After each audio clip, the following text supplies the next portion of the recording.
Hello there, this is Dr. P again, and before I jump into today's lecture on psychological research methods, I should let you know that I'm working at home now at about something like 8 o'clock at night. Haven't looked at my watch in a while.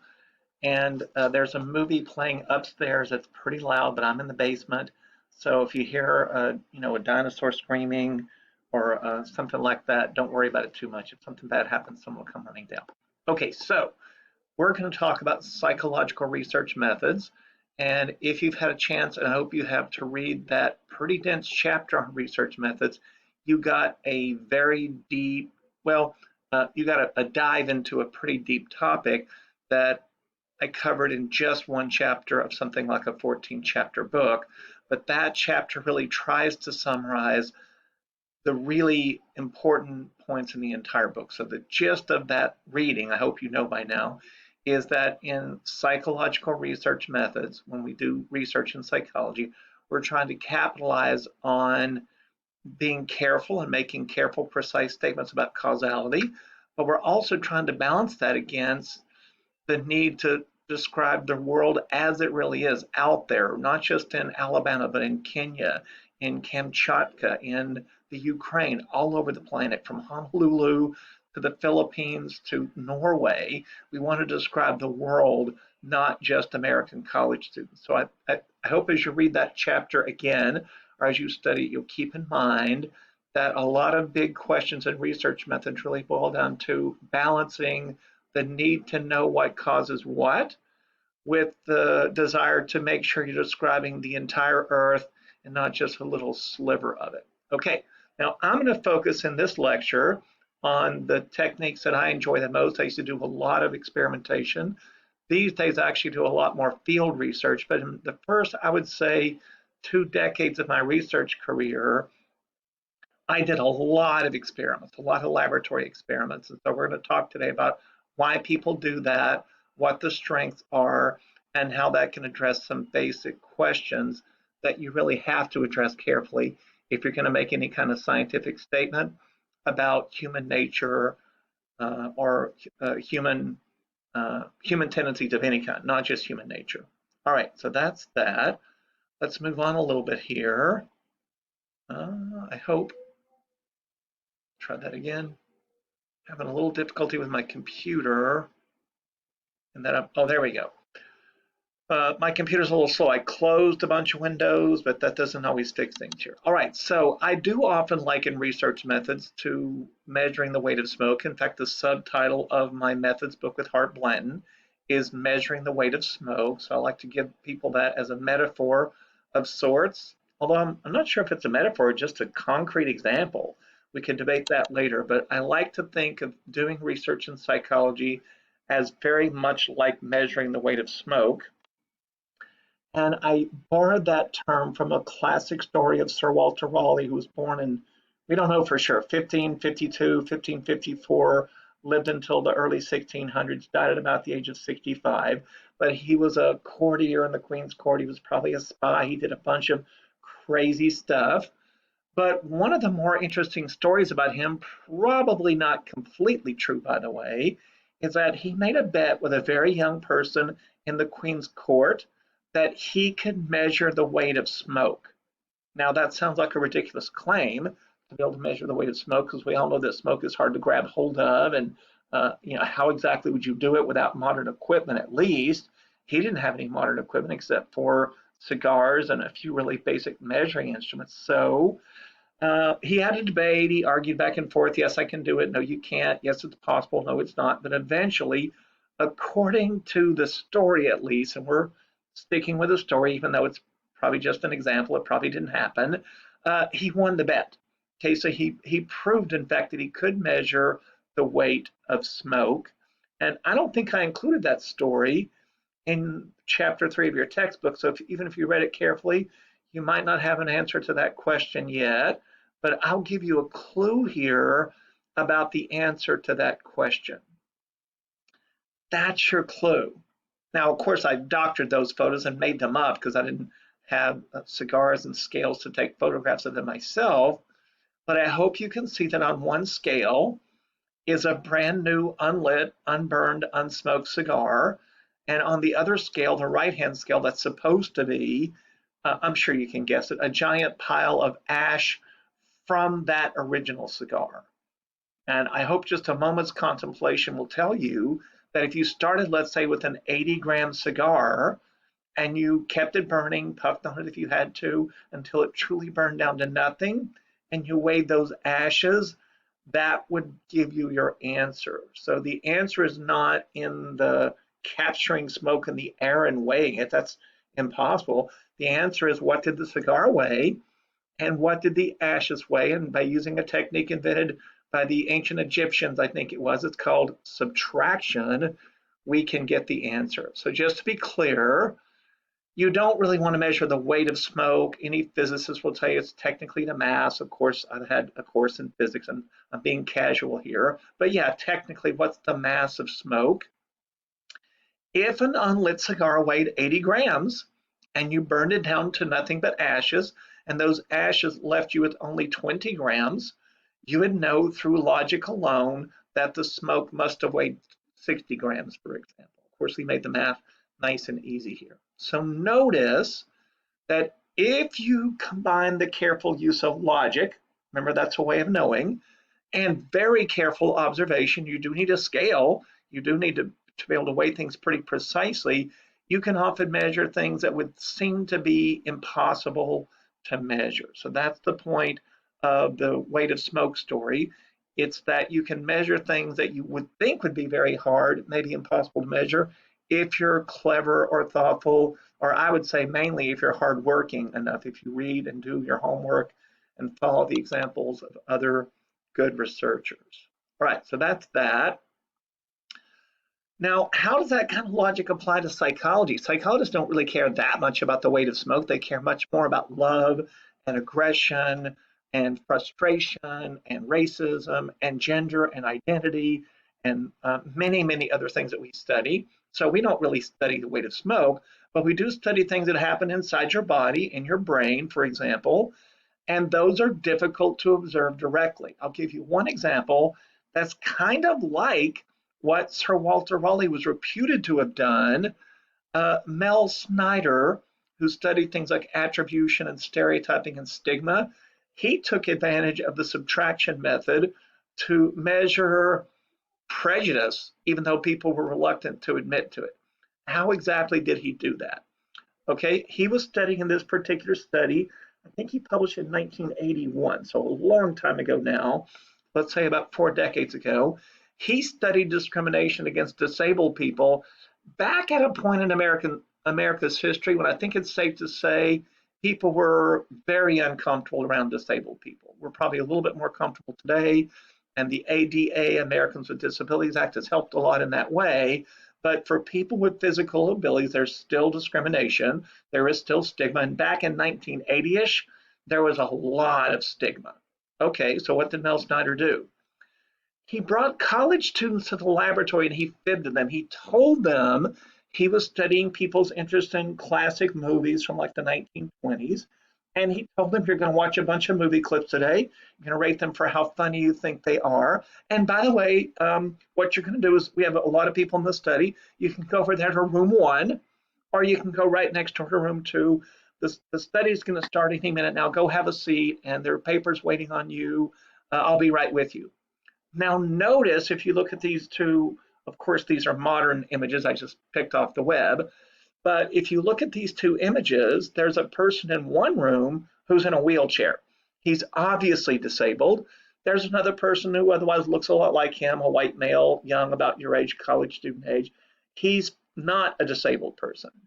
Now, if you think about being in this situation yourself, I can imagine you might say, okay, it's 1980 and people are, a little bit more racist and a little bit more negative toward people, but I still don't want to look like I'm the kind of person who discriminates against disabled, because after all, I'm a college student. So what Mel Snyder found here, in retrospect, not that surprising, is that people were actually a little bit more likely, something like 60% of people in a big group, a little bit more likely to sit with the person who had the disability than they were to sit with a person who did not have the disability. There was a modest preference to sit with a person in the wheelchair. Yay. People aren't, I guess people have good attitudes about people who are disabled. They don't have prejudice against them. Mel Snyder thought they still did. So he did a very simple thing in the other half of his experiment to see if he could uncover that. So by the flip of a coin, when you came to his study, you either were in the situation that you saw right here at the top of the screen, or you're in a slightly different situation. Now what he did, the same guy, same wheelchair, same rooms, same distance from where you're standing, everything's the same. Study's going to start pretty soon. Go have a seat. But notice in the second half of the experiment, he said, by the way, you get to pick which movie you want to watch. And in one room, you can see here we have the Charlie Chaplin movies. There's a big sign that made that clear. In the other room, we'll be showing slapstick movies, also old movies that you'll rate for their comedic value, but it's a somewhat different topic. If you pause just a little to think about that situation, I hope it's pretty clear that people have something.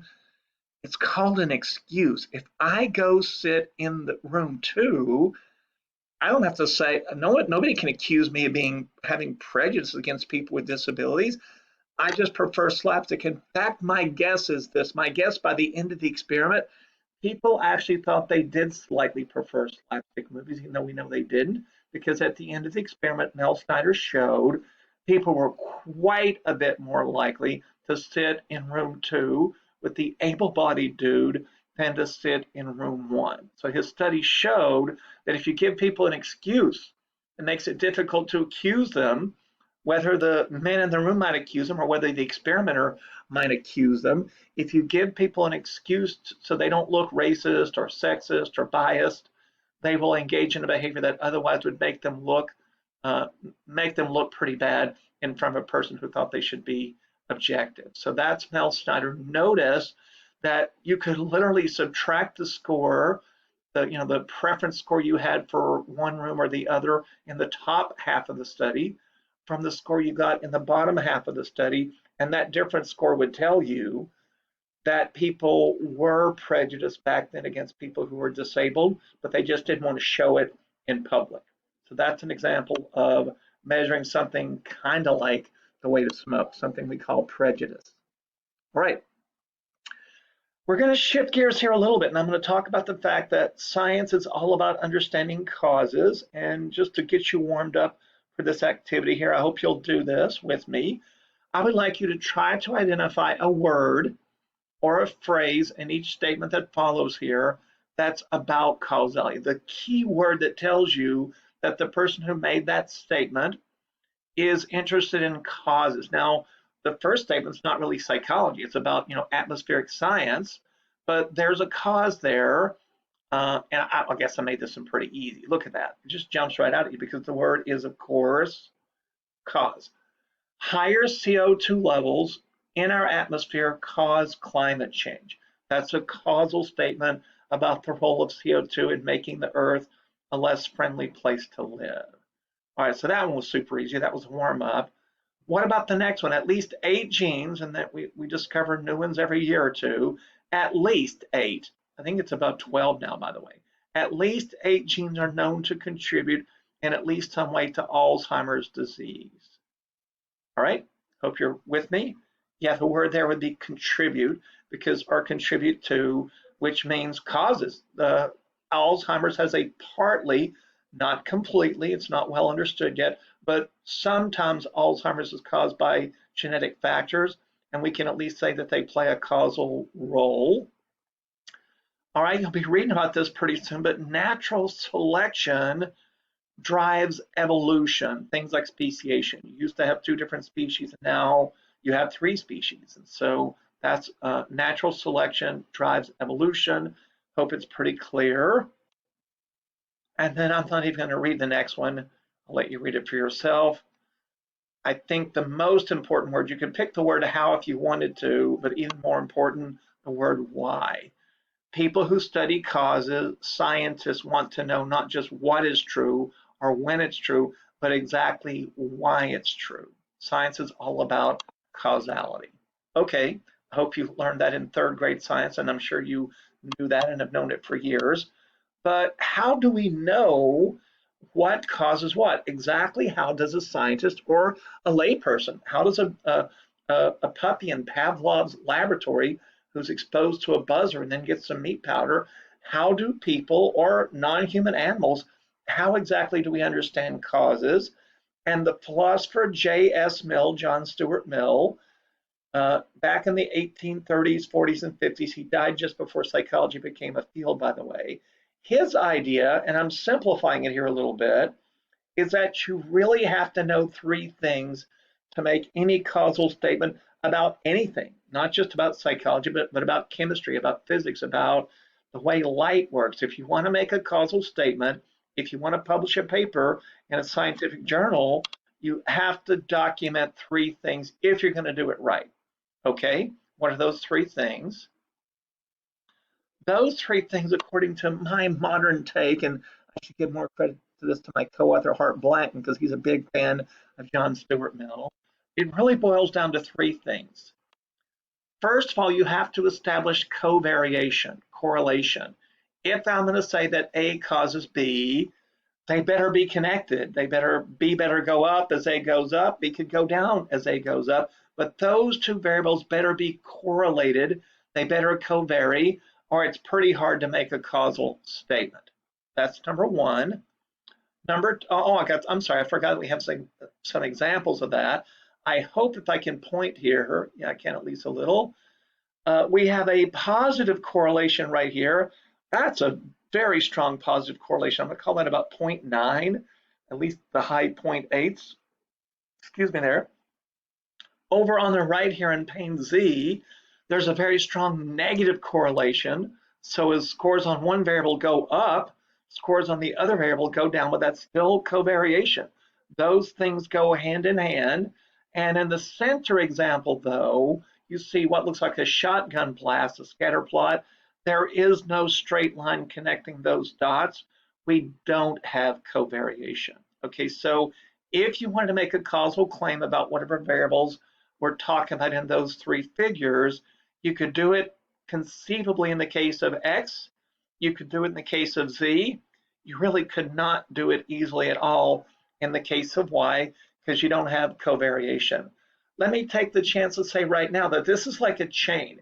If you don't have covariation, but you fill these other requirements, your things are all is locked. It's like a chain. You break one link and you can't make a strong claim about causality. So all three of these rules have to hold to make a good claim about causality. So let's look at covariation a little bit more. This is a study I just tweaked a few minutes ago before I started tonight. I'm pretending that people looked at residents of Maine and Oregon and measured their IQs. These will say people age 25 and older. They're adults. They're finished with college if they're going to go to college. And if you measure their IQs, you can see that the average IQ in this hypothetical study in Maine is about 104. And in Oregon, guess what? About 104. So if somebody from Oregon wanted to claim they have amazing schools that are much better than those of Maine, I would say you really can't make that claim based on these data because people in Oregon look almost exactly like people in Maine. In fact, they're a little bit lower when it comes to IQ. So if you don't have covariation, and 0.7 points is not covariation. We need to see 5 points, 8 points, 10 points in IQ. We just can't make a causal claim, right? We could make a causal claim here. There is covariation. So in these hypothetical data, probably not that unrealistic because I used to work at Gallup. They did a lot of polling on topics like this, but this is vaguely what you'd expect to see.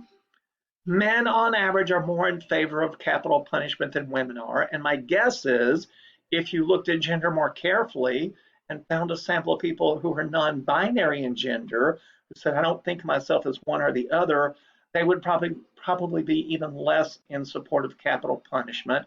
But whether they were or not, the fact that for a big group of men and a big group of women, men were quite a bit more likely than women to say, yeah, capital punishment some of the time is okay. Yeah, that's covariation. Now, we don't know for sure why men and women differ. Is it genetic? Is it the Y chromosome or something about it? Is it socialization? Is it culture? But yeah, we do have covariation. Okay, one more example. if you look at vocabulary, I hate to brag about this, but I'm guessing that if you put me in a vocabulary test against any of you, I'd probably lose once or twice, but I should win that one because I'm a little beyond age 55 and you guys are more like 20, maybe even some of you are 16 or 17. As you get older, your vocab goes up. So I have a much better vocabulary now than I did in high school or even at age 25 because I've spent an extra 30 or 40 years reading. And not only that, reading in the scientific literature. So it'd be awesome if one of you has a vocabulary bigger than mine, but your vocabulary in 20 years or 30 years will almost certainly be a little bit bigger than it is now because you've had 30 more years to learn stuff. So yes, there is covariation. It may not be quite that big an effect in the real world, but yeah, we could conceivably make a causal statement here because older people on average have bigger vocabularies than younger people. People differ. There are people who are age 25 who have amazing vocabularies, and there are people age 55 who don't. But on average, people who are older have better vocabularies. We have covariation. All right. But do we have temporal sequence? So John Stuart Mill's second basic point about understanding causality, again, whether we're talking psychology or particle physics, is you have to know the temporal sequence. You have to know what happened when. You need to know for sure that first A happened, maybe A changed even better, and then B happened. The cause happens first, then the consequence happens. If you can't establish that with your data, it doesn't prove that there isn't causality, but you can't make a very strong claim unless you have a handle of some sort on temporal sequence. And here's a wacky little demonstration that I made up about a year ago. This doesn't always work, so let's see if we're lucky. Just watch this very simple event. There we go. And there we go. Okay. In that you can tell I'm not going to get a big deal with Pixar anytime soon, but in that little animation, I hope it made pretty good sense. I hope you know what the cause is, and I hope you know what the consequence is. I hope it's pretty clear that the red ball can't be the cause of the green stick's movement, and the obvious answer about why in this case is, well, first the green stick moved. In fact, I saw it hit that cup, then the red ball popped out. So I know how the world works. First the cup is hit by the stick, or the stick hits the cup, and then the ball pops out. The stick is the cause, hitting the cup is the cause, and the ball popping out and then falling, that's the consequence. That one's pretty obvious.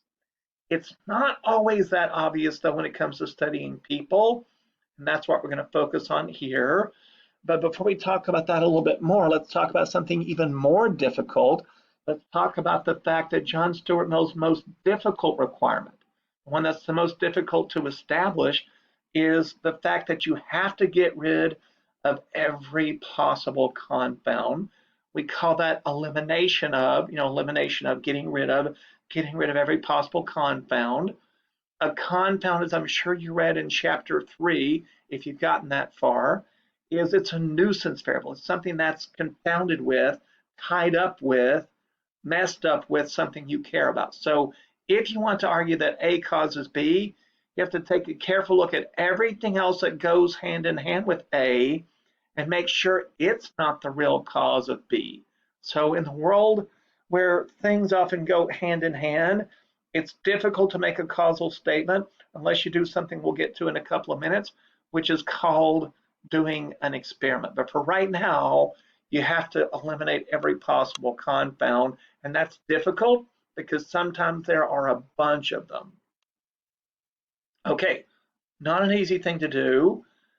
And if I can get a little bit, I don't know, it's not really political, but it's a little bit sensitive here because sometimes I'm a little bit critical. I'm a bit critical of the leaders at my college, of really any place, including America, of course. But the question I'm asking here is, do grown men and women, many of whom have PhD or MD after their name, people who are pretty educated, do they sometimes have trouble appreciating John Stuart Mill's logic? And the answer is, yes, they do. That's a problem. And of course, sometimes it really matters. Sometimes we make bad political, legal, public policy decisions because we don't really understand the cause of things. And you'll get many examples of that later in the course. Okay, so yes, people who ought to know better make this mistake of not engaging in careful causal thinking, and it causes a problem. I teach at Montgomery College in Maryland, and about, I think it was 5 years ago, I think it was the fall of 2015, Montgomery College began what they call their 1159 policy. And if you know the story of Cinderella and the stagecoach turning to a pumpkin at midnight, that's why they chose the phrase 1159. You have to get something done before midnight. And they implemented this, yes, in the fall of 2015. This is a snippet, a screen sample from an MC webpage about a year ago. What this webpage encourages people to do, and what the 1159 policy requires people to do if they want to take courses at Montgomery College, is to register on time. If you want to take a course today at Montgomery College, you can't register late. You can't. It used to happen all the time. And people who looked at this by crunching the numbers said, look, we've looked at the numbers, and people who register late, they just don't do well. They get D's and F's and W's. They don't do well. It's a problem. Let's fix it. Okay, so far I'm with them. It was a problem. It does need to be fixed, of course. But the problem is simply making a new rule that you absolutely positively have to register by 11:59, the 11:59 game or activity or rule, that didn't do much to fix things. In fact, my suspicion is it made things worse. But let's think about why that might be the case. Let's think about this from the logic of John Stuart Mill. In that scenario that I just painted, the sad one where people who register late for classes do poorly, is there covariation? Okay. Are the people who register late getting different outcomes than the people who register on time? Yes, they are, absolutely. Yeah, the people who register late as a group, and there were thousands of them, because Montgomery College has something like 50,000 students. So yeah, data after data point poured in to say, yeah, the people who register late, plenty of covariation. Those people get way too many D's and F's, and we don't like that. Neither do I, of course. Okay, so 1 out of 3 were pretty good. Is there temporal sequence? And if you stop to think about how college works, yeah. First, you register for the class, of course. Then 15, 16 weeks later, 5 weeks later in the summer, you get your grades. So yeah, temporal sequence, because first people register either late or on time, and then they take the course and get the grade. Can you imagine if you could take a course and see if you got a good grade and then decide if you wanted to register? That would be awesome, but we don't live in that world. So no, that's not a problem. Yes, there is temporal sequence. We have a good handle on temporal sequence. As it turns out, the answer to the third question is also yes, there are confounds. There are a bunch of them, and that's bad news, not good news. So we want covariation. We want temporal sequence to be just right, but we don't want confounds. These are competing explanations. These are called nuisance variables for a reason. They are other reasons that something might have happened that compete with your preferred explanation, and that's not good. You don't ever want a confound in a research study.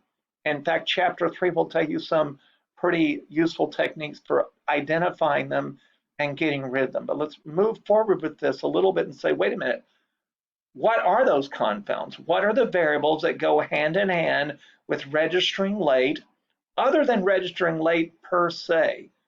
What goes with registering late that might be the real reason that people get D's and F's and W's? And again, as it turns out, there are lots of things. I bet you could think of some of them, but to keep things moving here, I'm going to share with you just 5 or maybe 6 of them.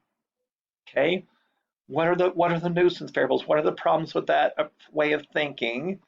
Well, financial difficulty is one. If you don't have much money, maybe your parents just got to this country and they don't have a job yet, they have tremendous financial need, that's going to be difficult for you to register on time because you don't have the money. Okay, if English is your third language and you're struggling to get by in English, and you're the only person in your family who speaks English pretty well, that's going to be a problem for you. English fluency could get in the way of reading the website and understanding things and getting registered on time. A major family emergency, having a loved one deported, for example, a chronic illness coming down with, cancer, or having a grandmother who gets COVID and has to be quarantined, lack of access to transportation, lack of access to the internet, all of those things are very, very likely to be confounds. I'd be shocked if they weren't all confounds. I'd be shocked if the people who register late have better English fluency rates and more money than people who register on time. And so those are all confounds. Final question, will the 1159 rule fix those problems? And I hope I made it pretty clear, at least my view on that. It won't, and it hasn't. I won't get into the details of that, but there are data showing that this has not made things better. I'll give you at least a metaphor for this. You can think about it in the educational world for kids who are going to public schools. What happens when somebody collects data, and this has been done dozens of times, the data show that kids who show up for kindergarten or first grade or fifth grade who've not had breakfast that morning, guess what? They do worse in school, quite a bit worse. Okay, we know that. It's an empirical fact. It's connected to things like poverty. So we've known in America for a long time that kids who come to school hungry, they do worse. Did we pass a law in the state of Maryland or the state of Wyoming or the state of Alabama? I don't think this happens anyplace. Did we pass a law that said, hey, you know what? When kids come to school, they have to come with a parental note that says Rebecca or Jose or Frederick had breakfast this morning. You can't come to school without a note that says you had breakfast. That would be ludicrous, of course, because we know that kids come to school hungry because their parents can't afford to feed them. What we do instead in almost, I'm sure in every public school in the nation, I hope it's everyone in the nation, is we give kids who are very poor free lunch, free breakfast, or at least reduced price lunch or breakfast at school so that at least when they get to school, they have something to eat. That's an expensive program, but it's a program that almost everybody thinks is worth it. I'm sure it could be improved because it helps to chip away a little bit at the major social problem of poverty. The 1159 solution does not chip away at that problem at all, not one bit. So I'm making the point here that understanding research methods pretty well is actually a very important thing, both in terms of being a good scientist and making good public policy. That's it. We made it to our first break. I'm going to stop here for a break. And just so you know, you've probably been noticing if you're looking, and I got this posted, this was lecture 1 for day 2, and I'll stop it right here, and we'll pick up with the second half of this lecture, which will be lecture 2 for day 2. All right, as long as I'm on that note, my goal as I label these on your course website will be to label them like 001, 002, 003, 004 in order. So it's really, really difficult for people to get them out of order so people can keep them in order. Oh, order. The temporal sequence needs to be right. For different reasons, I want your temporal sequence to be right. So I'm going to number these before I post them on your course website in a wacky 001, 002, 003 order. All right, take a little break, and I hope to see you in the next lecture pretty soon. Thanks.